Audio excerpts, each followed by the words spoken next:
Hey guys, it's Tiffany from PKMomLife. I am here on Thursday evening, November 15th with my day 14 and my day 15 of my 30 days of thanks.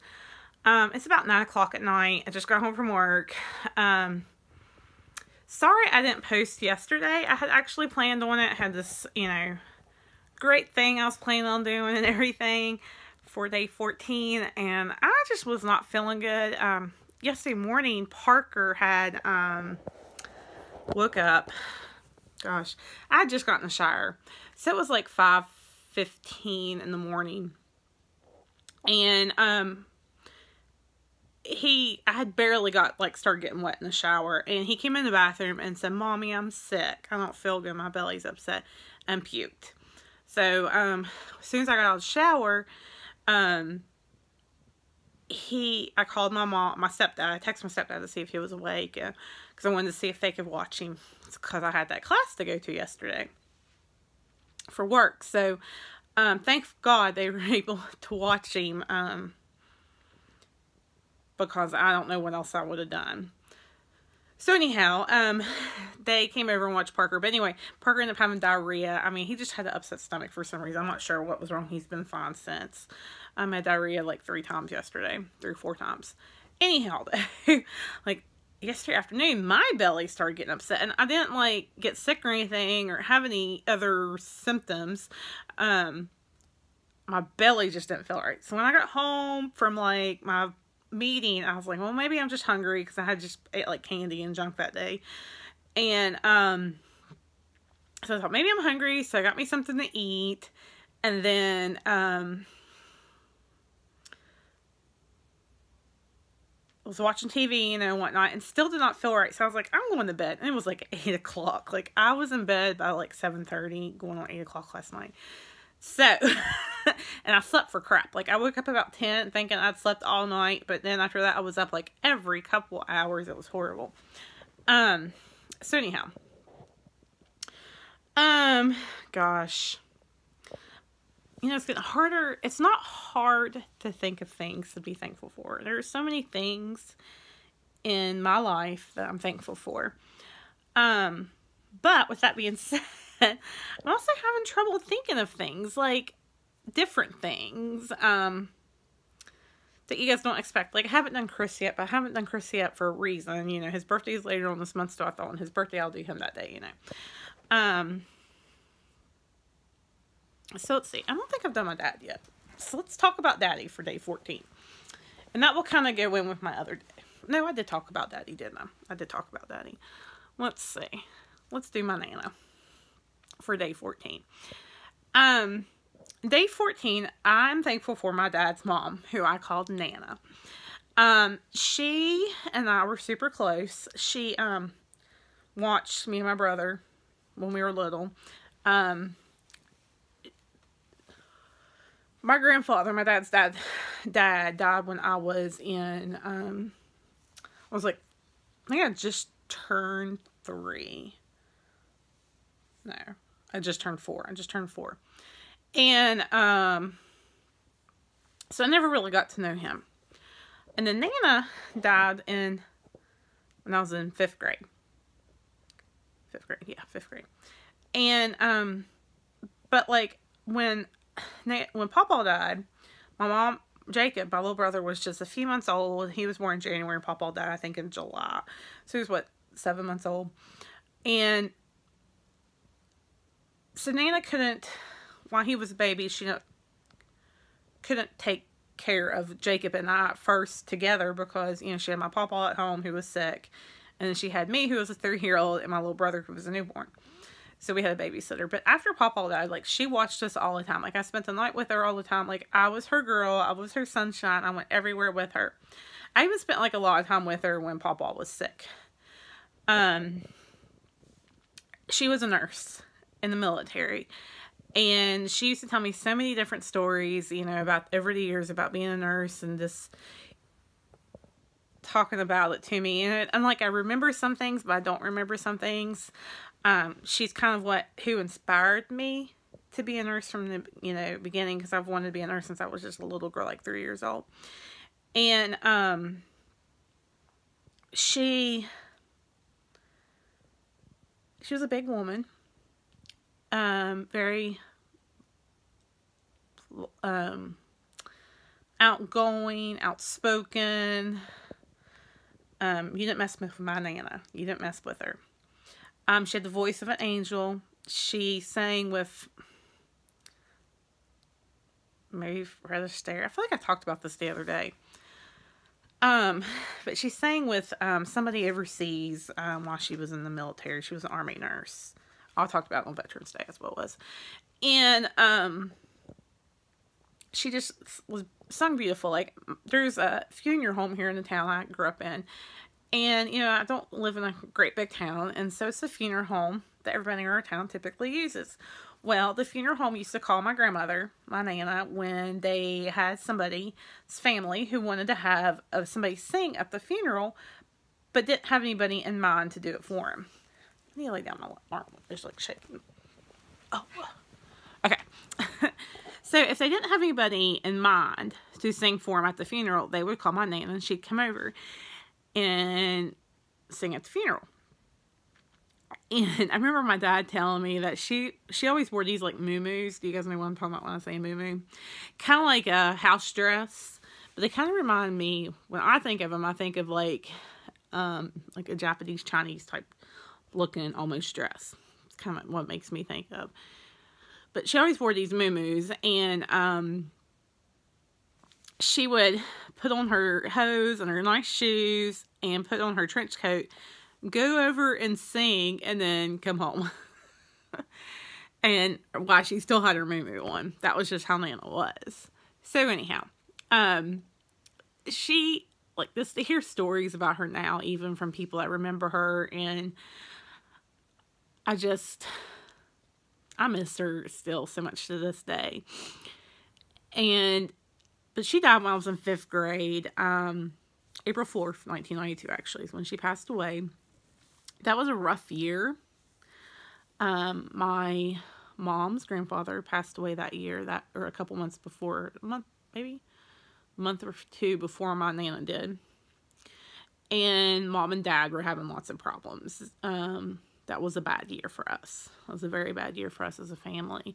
And I think my dad blamed, honestly, my mom a lot on Nana dying, because Nana loved my mom. And I think I've mentioned in videos before, my mom had cheated on my dad.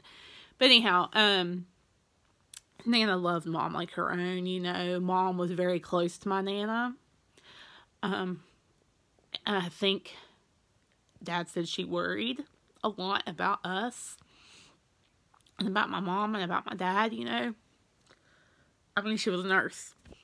We want to fix things. We want to heal. So, anyhow, you know, she'd had health problems since she was young. She'd had heart attacks. I think she had her first heart attack when she was in her 30s. But she, anyhow, it was April 4th, and it was the year that Easter was late. Kind of like, it was like end of April. Late. And the night before she died on Saturday, on Friday evening, my mom and my dad had went to grocery shopping and got her a few things, picked up her meds, that type of thing. Well, it was kind of late when they got done, so they decided, you know, to just, that next morning, Mom and I were going to go Easter dress shopping, and we decided we'd just stop by on the way there and drop off, because she just lived like a couple blocks from us. So anyhow, Mom and I went over, and, she always sat in her kitchen, at her table a lot, in her kitchen. And, like I said, she always wore these muumuus. Well, she was sitting at her table, and she had, like, a sweatshirt on and sweatpants on, which is very unusual for her. And I remember thinking at, 10, I was almost 11 years old, I guess, something wasn't right. But I couldn't think of any. You know, I didn't know. Well, I helped her put her stuff away, you know, gave her a hug, told her I loved her, all of that stuff. Well, then, as I was leaving, the door phone rang. So I ran back inside and got the phone. And on the phone, it actually ended up being my Nana's best friend, who I called Grandma Becky. Well, so I gave Nana the phone. and went on about my business. Mom and I went dress shopping that day to the mall, and I kept telling Mom I wanted to call Nana. I wanted to call Nana to let her know that I had, tell her about my dresses, because I had found 2 really gorgeous dresses that year, and Mom let me get both of them. And Mom kept saying, no, and this time, it was 92. We didn't have cell phones. I wanted to call her from a payphone, and tell her that's how excited I was. So Mom kept saying, no, you can call her when you get home, that type of thing. So when we got home, we were going down our alley to our driveway, to our garages, and stuff. And I saw my aunt and uncle's car out front. And it was that second, that moment in time, I knew something was wrong. So I come inside, and we get inside the house, and my aunt and uncle were there, my dad's sister and her husband. And they tell me what happened. And apparently when I got off the phone with Nana, or when I picked up the phone for Nana and gave it to her, she was sitting at the corner of her table. And the phone was actually on the other side of the table. So I had the cord stretched across the table.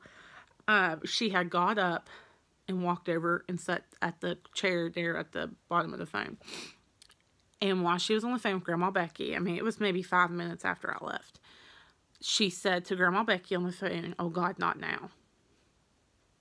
And she died. Grandma Becky called my dad, who was working night shift at the time, and woke my dad up. I've heard a couple different stories. I've heard that he just went straight over there in his underwear and his whitey tights. But I'm pretty sure he probably pulled some pants on, but went straight over there to Nana's. I don't know where my brother was. I have no idea where Jacob was. Be honest. I guess I never even thought about that before. Where was Jacob? I'll have to ask my mom. So Jacob must have been somewhere. And, because he wasn't with me and Mom. I really, that's going to bother me now. I'll have to find out from Mom. But anyhow, and went over and found her, and she had, where the phone was at in her kitchen, it was like right beside the doorway into her dining room, and she had kind of fallen out of the chair, I guess, and her head was almost underneath her china cabinet that was in the dining room, and half of her body was in the dining room and half of her body was in the kitchen. And the firemen that came, via EMS back then, one of the firemen was a good family friend that, went to church and stuff with us, and it was bad. It was really bad. I remember my parents sending me to school on Monday. This happened Saturday. Remember my parents sent me to school Monday, and I just couldn't do it. I could not do it. And my teacher sent me home. I stayed out like the rest of that week. But it was rough. It was, God, it was horrible. It was horrible. It was just a horrible time in my life. But, I feel her presence all the time. She loved birds. And she loved cardinals. And, I'm going to make this day 14 and 15. She loved cardinals, though. And so, my day 15, I'm thankful for cardinals. Cardinals, she loved them so much. And I feel like really since college, I just graduated nursing school, and I was living away from home, and I took my nursing boards in a town I didn't know, and I thought for sure I'd failed. And if anybody knows anything about taking your NCLEX for nursing, when I took it, it was computerized, and it shut off. You can make anywhere from 75 to 200 questions, and the computer shuts off, and you don't know if you failed or you passed. It just shuts off no matter where you're at. And my computer shut off at question 75. So I was scared to death I'd failed. Drove home, bawling and crying, and everything. And get home to my apartment. And I couldn't call my dad. Like, I was so disappointed. Like, Daddy's going to be so disappointed in me. I can't call Dad, But anyway, I get home, and in front of my apartment, and I took it in the middle of the summer. I took it like June, July. There were 2 cardinals sitting in the tree. And I thought to myself then, God and Nana would not have let me fail my test. And I found out Monday, I did not fail. But ever since then, I've kind of considered cardinals as like my good luck charm. It's Nana watching out for me.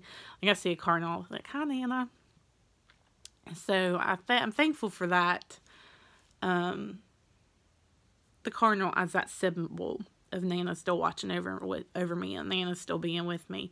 I mean, like, people have told me over and over, and I even remember her telling me, you know, as a little girl, that the best nurses nurse with their heart first. And, you know, I always tell my new grads that. I even mentioned that in my core class, you know, because if you're dealing with a donor patient, when you get to that point to where you have a patient that's going to be a donor, organ donor, you know, you're still taking care of the patient, but we know the end result. And it can be difficult taking care of that patient if they are very unstable. But for the most part, you know, you get them pretty stable. Depending on what kind of organ donation is. But anyhow, you take care of the family. At that point, you're taking care of more of the family than you are the patient. Because they need your support. And I remember in this class I was in the last 2 days had a lot of new nurses in it. Like brand new nurses. Just coming off orientation. And I mentioned that. And that's just something that's always stuck with me. You nurse with your heart first. The best nurses, you know, are those that nurse with their heart first, but also know what they're doing as a nurse. You can know everything about being a nurse. You can know what every lab means, what every symptom means, every side effect of every drug, what every drug is used for. I mean, you can know all that stuff. And that makes you a good nurse. But the best nurses nurse with their heart first. And my Nana taught me that. Wonderful woman. I wish I had a picture I could show you guys of her, but I don't. I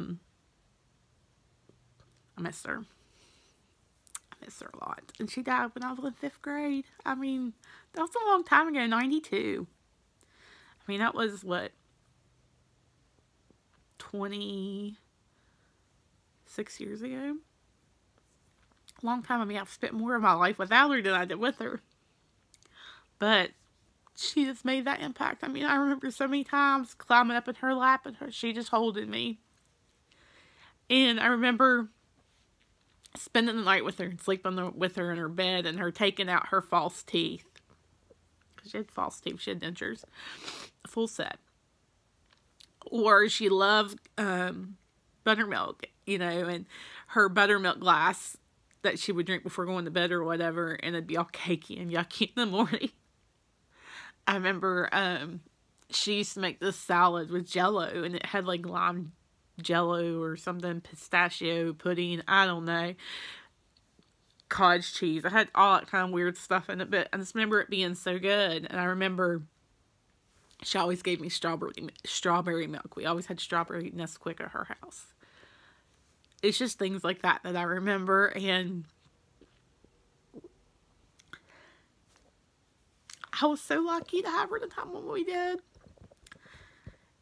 And I know that someday, you know, I'll see her again soon. But for my day 14 and my day 15, the things I'm thankful for are my Nana and that little red bird, the cardinal, and the significance it has for me now as, you know, as a symbol of Nana for me. So guys, that is it for now. I'll be back tomorrow with day 16, hopefully. And, thanks for listening to me babble for the last 20 minutes. And I hope that you guys will stick around. I hope you guys give me a thumbs up. Let me know somebody that was special to you in your life, if it was a certain grandparent or just anybody, you know. And then, hit that subscribe button if you haven't already. And you can see the rest of these thankful videos where I cry or laugh or whatever. Because I do have so many things to be thankful for. I'm a very blessed girl. So guys, thanks for watching. Give me a thumbs up and hit that subscribe button, please. I'd appreciate it a lot. God bless. Bye for now.